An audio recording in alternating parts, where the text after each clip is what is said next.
Assalamualaikum warahmatullahi wabarakatuh. Alhamdulillahirabbil alamin, amma ba'du. Selamat pagi teman-teman semuanya. Saya kira semuanya dalam keadaan baik-baik saja ya. Mudah-mudahan kita semua diberikan kesehatan oleh Allah Subhanahu wa taala. Baik, di pagi hari ini buku yang saya ingin perkenalkan kepada teman-teman semuanya adalah buku berjudul Hayy bin Yaqzan yang ditulis oleh seorang filsuf di asal Spanyol, yakni Ibnu Tufail. Ada banyak terbitan terkait dengan novel Hayy bin Yaqzan ini. Di antaranya adalah buku yang diterbitkan oleh penerbit Nafila seperti yang ada di tangan saya. Buku ini mengambil anak judul yakni Manusia dalam Asuhan Rusa. Tentu saja ini bukan buku pertama tentang Ibnu Tufail yang saya miliki, karena di sekitaran tahun 2013 sampai 2014 saya pernah membaca buku Hayy bin Yaqzan, namun dengan terbitan yang berbeda, yang dari sisi kuantitas halaman itu jauh lebih tipis dan lebih kecil ya, warna orange begitu. Tampaknya itu bukan terbitan daripada Nafila ya, karena sangat tipis dan di dalamnya tidak terdapat banyak ulasan. Beda dengan buku yang diterbitkan oleh Nafila. Buku yang diterbitkan oleh Nafila yang saya pegang ini kita akan menyaksikan bahwa buku ini terlihat lebih tebal. Kemudian jarak antara paragraf per paragraf cukup enak ketika dibaca juga terkait dengan kertasnya.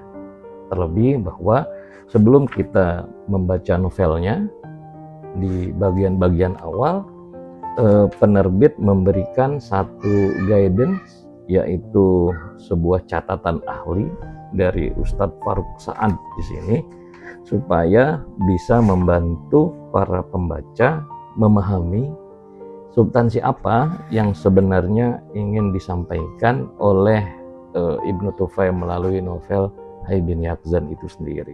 Sehingga ketika para pembaca membaca buku ini akan mudah dipahami, karena istilah-istilah teknisnya juga sudah sedikit banyaknya disinggung di bagian pengantar buku ini.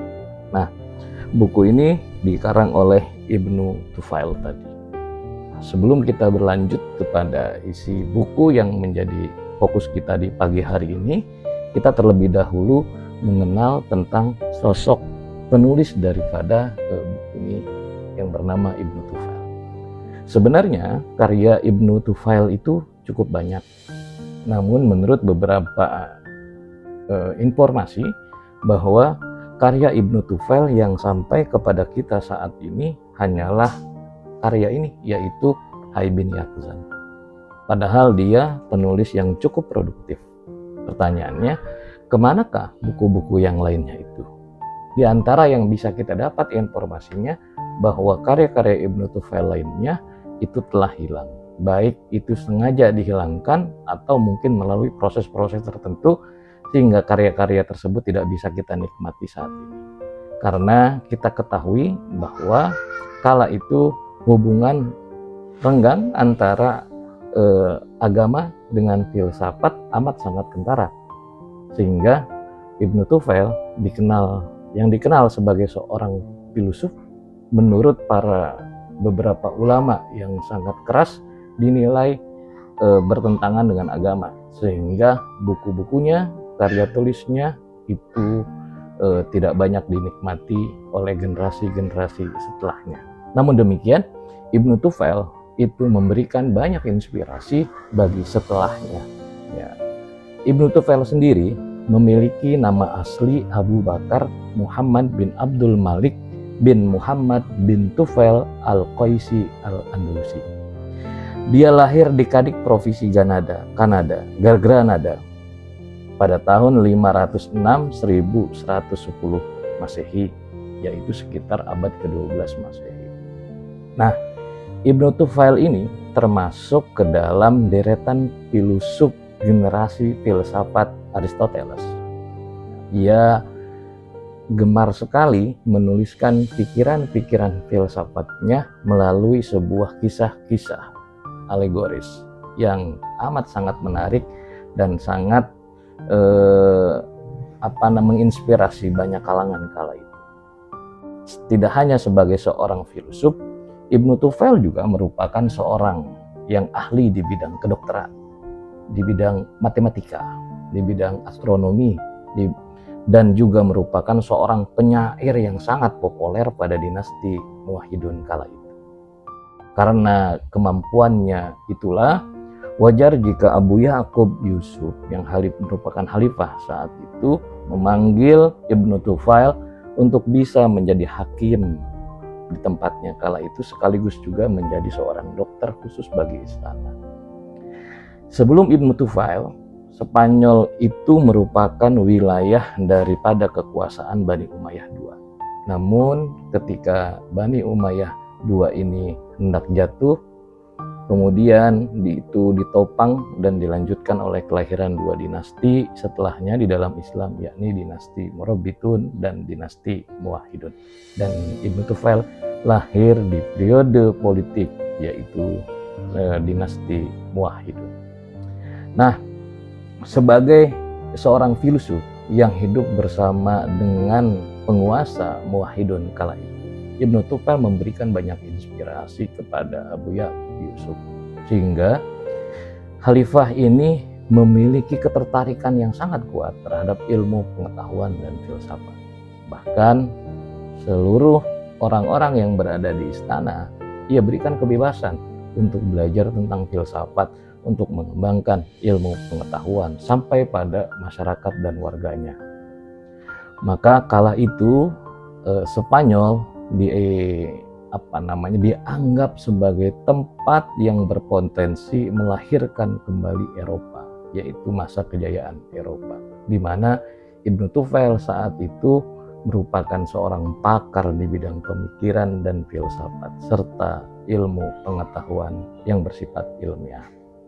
Teman-teman dimanapun Anda berada, sebagai seorang filsuf, tentu saja Ibnu Tufail tidak terpisahkan daripada masalah yang ada di sekitaran masyarakatnya. Karena itu, setiap filsuf umumnya memiliki tantangan yang berbeda-beda sehingga menghasilkan corak pemikiran dan gaya filsafat yang berbeda-beda pula. Demikian juga dengan Ibnu Tufail. Ibnu Tufail kalau kita sederhanakan, maka filsafat dari Ibnu Tufail adalah sebuah usaha untuk memadukan antara rasionalitas dan mistisisme. Karena itu, Ibnu Tufail dalam pemikiran filsafatnya tidak menolak rasionalitas. Itulah yang menjadi salah satu ciri filsafat di Barat, baik itu Ibnu Tufail, kemudian nantinya adalah Ibnu Rushd dan seterusnya. Ia tidak menolak rasionalitas, tapi juga ia mengakui ada hal-hal lain yang melebihi kemampuan yang dimiliki oleh akal. Sehingga ia percaya bahwa pengalaman mistisisme dan spiritual dapat memberikan wawasan terhadap hakikat realitas. Yang kedua dari ciri pemikiran filsafatnya Ibnu Tufail adalah ia menempatkan akal sebagai sumber pengetahuan. Salah satu di antaranya adalah yang dia gambarkan melalui novel yang akan kita bahas di pagi hari ini, yaitu novel Hayy bin Yaqzan.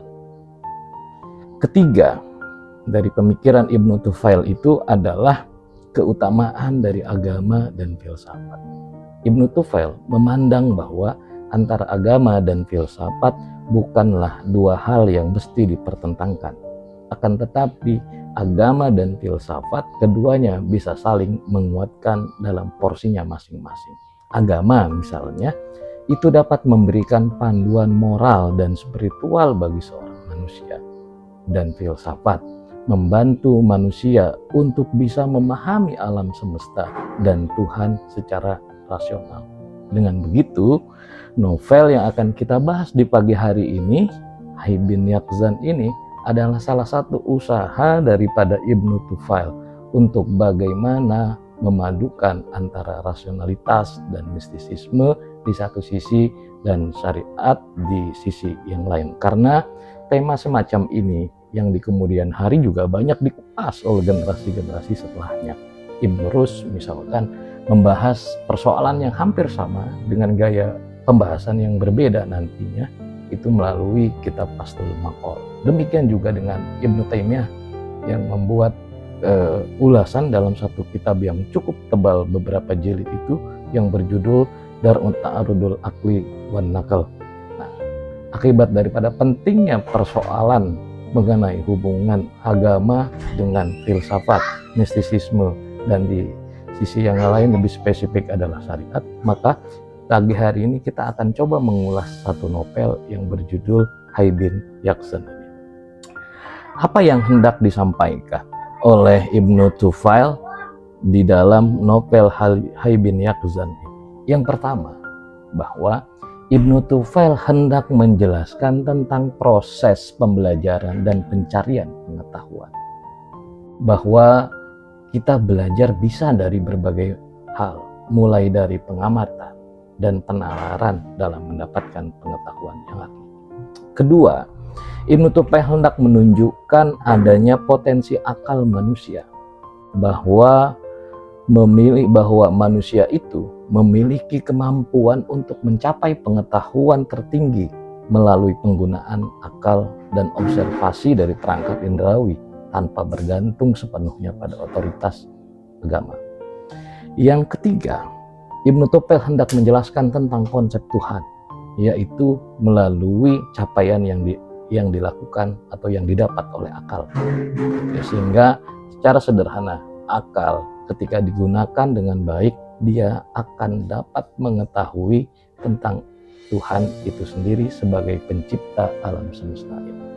Yang keempat, Ibnu Tufail hendak memperlihatkan antara hubungan manusia dan alam, bahwa manusia adalah bagian dari alam dan harus menghormati dan mempelajari alam untuk dapat memperoleh pengetahuan yang lebih luas.